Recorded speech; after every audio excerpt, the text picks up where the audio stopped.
Salut la team Sora, j'espère que vous allez bien.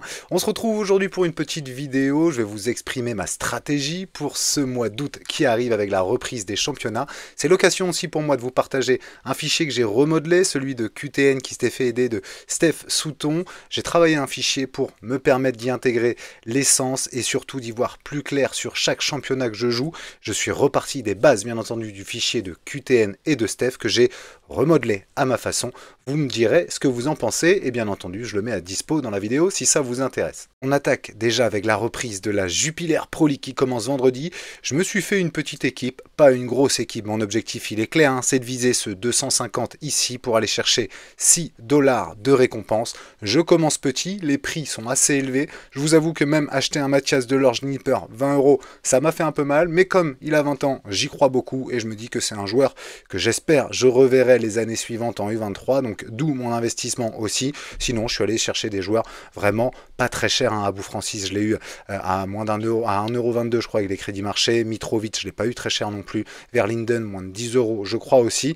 Donc une petite équipe qui, je l'espère, me permettra d'aller chercher 250 points. Le palier est quand même très bas pour aller chercher 6 $.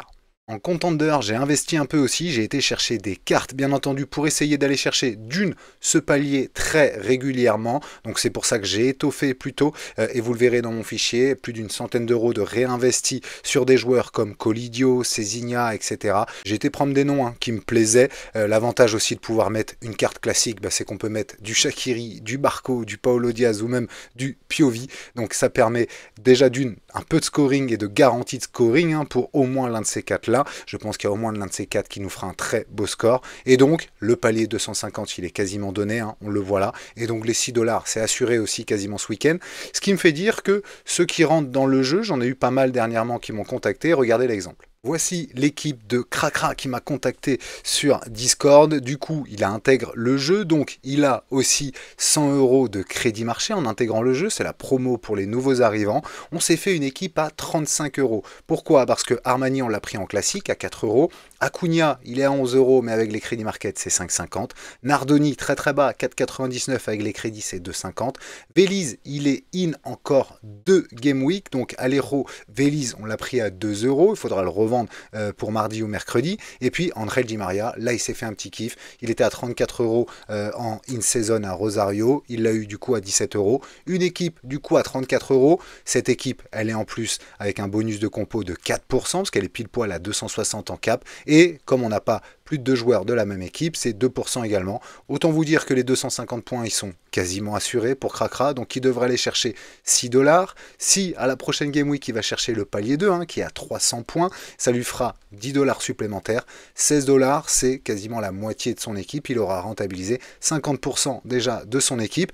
Maintenant, il va falloir revendre Veliz, réajuster un peu, mais profiter justement de ces gains de palier pour renforcer, bien entendu, son équipe, aller chercher un attaquant peut-être un peu plus qualitatif, etc. Mais en tout cas, là, il y a Di Maria qui coûte un peu cher, mais vous pouvez très bien avoir un milieu aux alentours de 6-7 €. On peut facilement avoir une équipe pour 20-25 €. Si vous avez quelques crédits marché qui traînent en plus, c'est top pour justement aller chercher 6 $ en contender. Ça va être toute ma stratégie, je vous l'explique. QTN avait partagé son fichier récemment sur lequel il rentre effectivement tous ses joueurs, etc. Il l'a rebossé en plus avec notre ami Steph Souton, bien entendu, qui lui, du coup, a aidé aussi pour venir rebooster ce fichier-là. Moi, je me le suis approprié, je l'ai modifié, je vous montre. J'ai gardé cette page-là que je trouve hyper intéressante. Ça permet effectivement de faire le bilan très rapide et très facile du mois. Ensuite, de venir le greffer, par exemple, sur le mois de juillet, ici. Moi, je vais le commencer vraiment à partir de cette Game Week. Et donc, tous les mois, d'avoir son suivi et de voir l'évolution aussi, tout simplement, de ses gains. Mais ce que je trouvais intéressant, moi, c'est de faire un bilan total sur la saison 2025-2026 avec l'ensemble des achats, l'ensemble des gains grâce au craft ou grâce aux cartes gagnées, l'ensemble des gains en cash, l'ensemble des paliers, l'ensemble des ventes aussi, l'achat-revente. Je sais qu'il y en a beaucoup qui le font. Je vous montre ce que ça donne. J'ai gardé bien entendu les bases design, on va dire, de QTN. Donc là, par contre, j'ai modifié quelques trucs. Gain cash et gain craft vendus. Je vous montre ce que ça donne. En gros, je suis venu mettre mes achats ici, tout simplement. Dès que je fais une revente d'un joueur, je viens l'écrire ici. Ça me l'enlève automatiquement de mes achats in-season et ça me prend la plus-value ici de 1,22. C'est le cas avec Dan Colomb, par exemple, que j'ai revendu ici. Au niveau des paliers, assez simple, ça j'ai gardé. Si vous réussissez le palier, vous mettez 1 ici. ici tout simplement et ça vous le calcule. Comme les paliers sont doublés, mettez 2 du coup si vous réussissez ce week-end, on l'espère en tout cas. Au niveau des King Craft Limited, là c'est plutôt intéressant, j'arrivais pas à y voir clair dans le fichier de QTN et de Steph, donc du coup ce que j'ai fait, je suis venu tout simplement mettre par exemple, si je gagne un joueur ici à la Game Week, je dis une bêtise, 98 que je craft il s'appelle XXX admettons, si je ne le vends pas, il est automatiquement intégré à mon roster, ici comme vous le voyez. À l'inverse, si je le vends, c'est le cas de FFF par exemple ici, si là c'est vendu, automatiquement, si je mets vendu 5 € par exemple, ça va me le compter ici dans gain craft vendu. Donc tant que vous n'avez pas vendu, ça ne rentrera pas ici, ça va rentrer dans votre roster.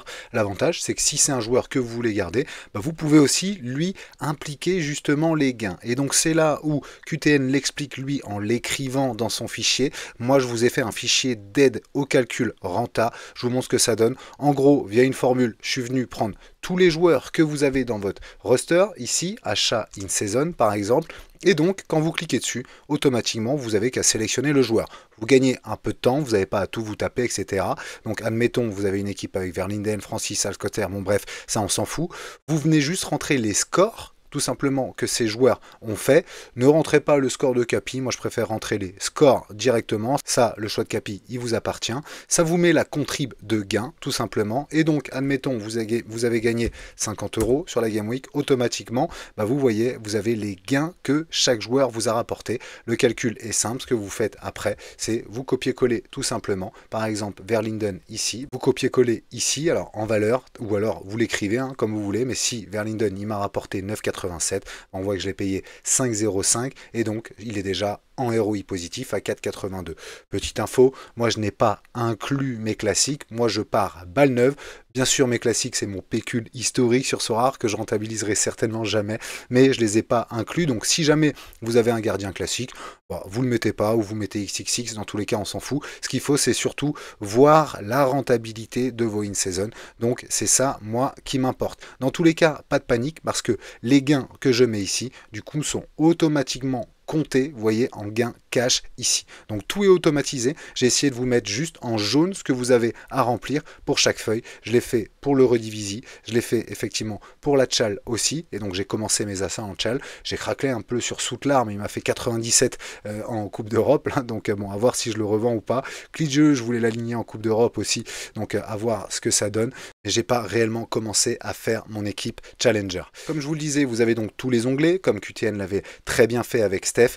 Moi, là où j'ai investi, c'est surtout en Contender. Je vous montre, voilà, tous les joueurs que j'ai achetés en Contender pour justement essayer d'aller chercher très régulièrement les paliers, mais surtout, je l'espère, des paliers intéressants. Il faut que je remette aussi à jour potentiellement les montants qui ne sont pas les mêmes non plus selon évidemment les compétitions.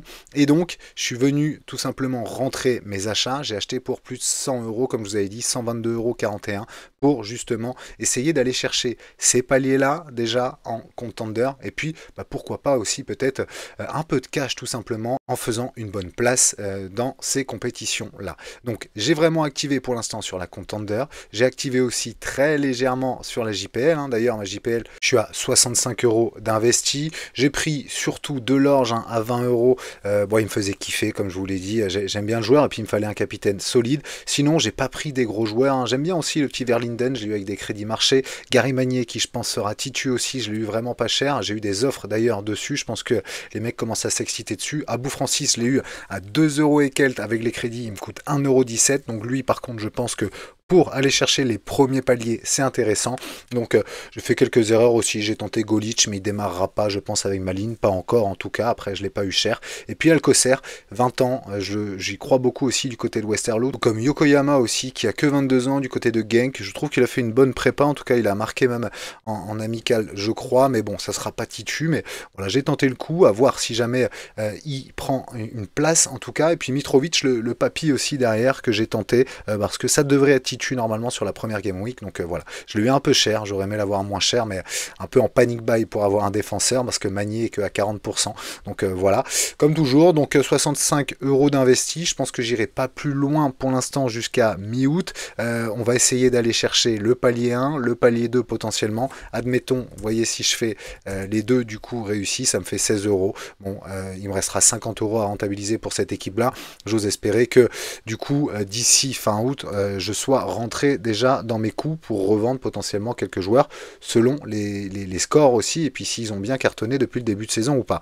Ma stratégie suivante, c'est plutôt fin septembre, quand la promo des paliers s'arrêtera, la promo doublée des paliers, ainsi que les paliers ABC qui s'arrêtent fin août. Et ben je pense que les prix vont chuter un peu pour les joueurs, et là ça me permettra d'aller prendre vraiment des joueurs, voilà, un peu plus intéressants, dans des équipes aussi un peu plus fortes, une fois que la Coupe d'Europe aura commencé, etc., pour aller ben voilà, me créer tout simplement une équipe beaucoup plus compétitive, pour cette fois-ci jouer plutôt le classement général. On est dans le Tour de France, donc c'est l'occasion de le dire. J'irai pas jouer les victoires d'étape avec les paliers, plus le classement général du coup, mais plus tard. Donc ma stratégie elle est simple, pour l'instant de petits investissements, mais dans chaque ligue. Je vais investir en Eredivisie, je vais investir aussi en Liga, en Ligue 1, en Bundes, mais sur des petits joueurs comme ça pour aller chercher les paliers dans un premier temps, et puis on verra par la suite pour venir renforcer vraiment les championnats que je cible, tels que la Ligue 1 potentiellement, ou tels que la PL, là cette fois-ci avec des joueurs un peu plus costauds, mais qui seront trop chers je pense au départ. Ce n'est que mon avis. Et donc, en bilan, bah, tout simplement, tous les onglets ici se cumulent pour vous donner ce bilan très visuel de votre saison. Alors bien sûr, ça implique de le remplir après chaque Game Week. Si vous voulez aller dans le détail, vous avez ce qu'avait déjà fait QTN ici, où lui, à chaque Game Week, il met le cash gagné, le nombre de cartes, il met même podium ou pas, crédit marché, essence, etc. Moi, l'essence, je les implique direct dans les rosters. Vous pouvez mettre ce que vous avez gagné en essence pour vous donner un montant général, mais les cartes que vous craftez, bah, je viens les intégrer, moi, directement dans les rosters. Par exemple, je craft une carte Liga, je viens tout simplement la mettre ici en Liga. Donc c'est comme ça que je fonctionne, ça me permet vraiment d'avoir une visu aussi sur les cartes que je craft et que je garde, chose qui n'avait pas dans le précédent fichier de QTN et de Steph. Donc moi ça m'a permis de rajouter cette fonctionnalité là, et de manière très simple en l'incluant directement au roster concerné. Voilà les amis pour la stratégie de départ, peu ambitieuse me direz-vous, mais doucement mais sûrement, petit à petit l'oiseau fait son nid. On apprend aussi du passé sur Sorare, donc voilà, je construis petit à petit, j'évite de prendre les gros joueurs que je trouve très chers dès leur sortie, je vais plutôt essayer de chercher des joueurs sous les radars pour aller tout simplement chercher 250 et 300 points dans un premier temps pour les compétitions où le palier est abaissé, telles que la Jupiler Pro League, telles que la Contender ou même la Challenger. Donc voilà pour ma stratégie, et puis on verra bien entendu dans une autre vidéo ce que je prévois pour la Ligue 1 et pour les autres grands championnats européens. À très vite la team, salut.